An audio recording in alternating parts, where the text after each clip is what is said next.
Where are you from? I'm from New Orleans, Louisiana. What was your first break? Oh wow. I would say Dragon Knives. Even though it wasn't a huge film, it was my first supporting role, and it was with Jean-Claude Van Damme and Kung Lee, which are two great guys to work with. It was a lot of action, and I really feel like it propelled my career in that way. What else have you been in? Wow.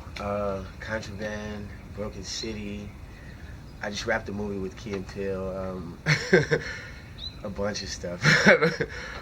Like I said, Dragon Eyes, From the Field. From the Rough. Texas Killing Fields. Oh, the list goes on. The list goes on. How do you feel about this career? Uh, if you have a chance, do it. I love it. I love it. It's everything and everything that I can ever imagine. You know what I mean? It brings everything. It gives you the right amount of vacation time.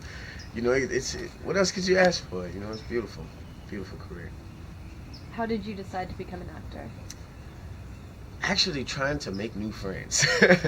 You know, it was a lot going on in New Orleans at the time, and I hadn't been to college because the storm actually hit when I was about to, try the whole situation. So as soon as I graduated high school, the storm hit. So I went straight into the work world.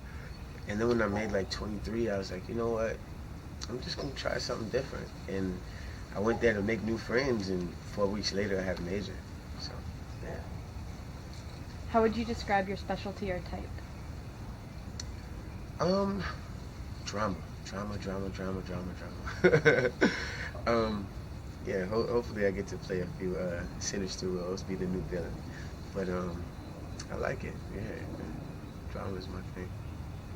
Who's your favorite actor who you look up to? Wow. Oh man, there's so many good people. But Anthony Hopkins is one that just never fails for me. He never fails. He's always flawless to me. So it's my guy. What would your ideal job be?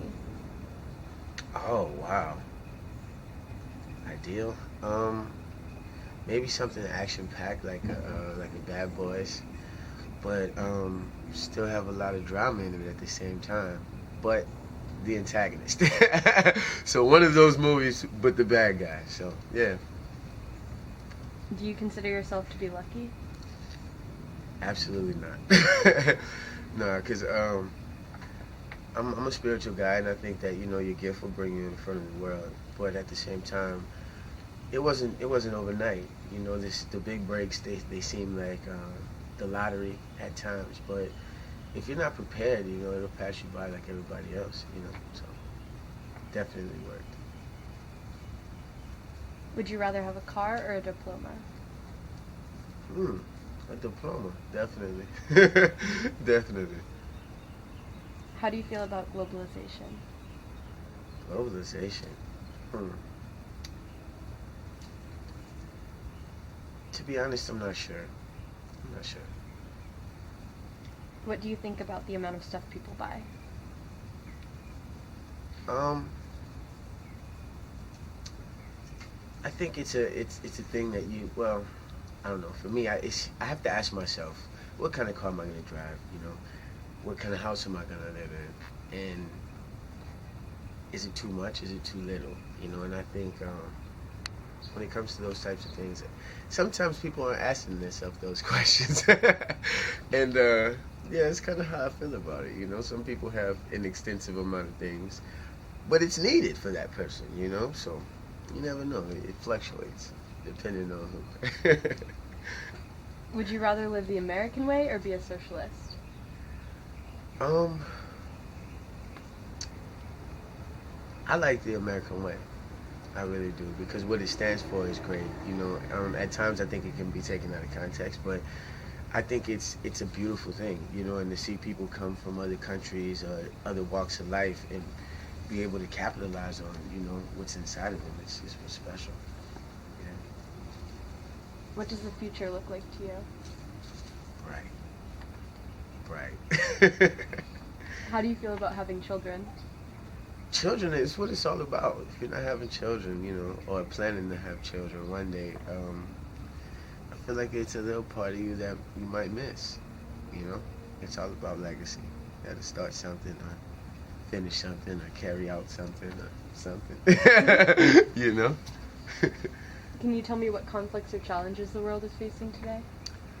I would say just, well, it's nothing really new under the sun, you know, and the old things that are happening are still happening, but I really just think it's a thing of like, who's awake, you know, and what are they choosing to address, and I think that's the biggest problem, like, you know, in the world just in general, because they have so many things that are swept under the rug, or so many opinions that are held back, or questions that go unanswered, and it's all because, you know, the togetherness isn't a mission, you know. So, yeah.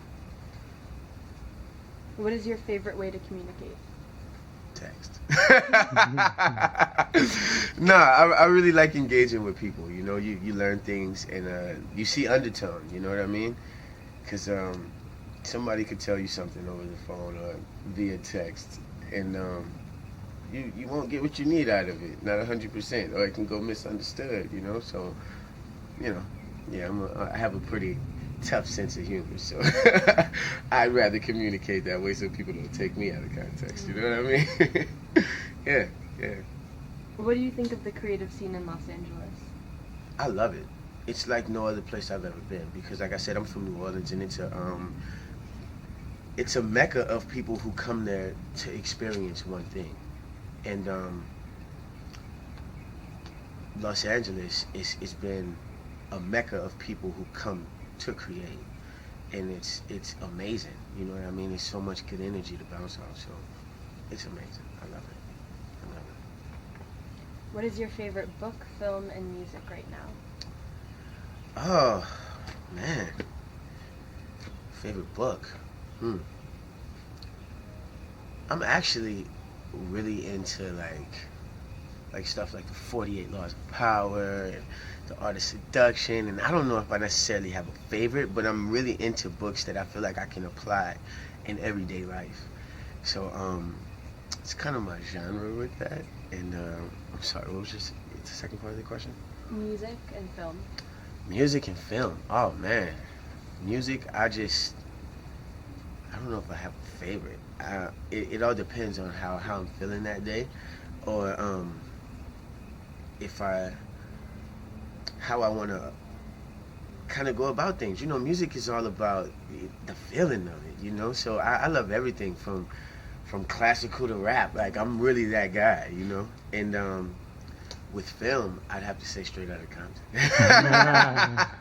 Yeah, definitely.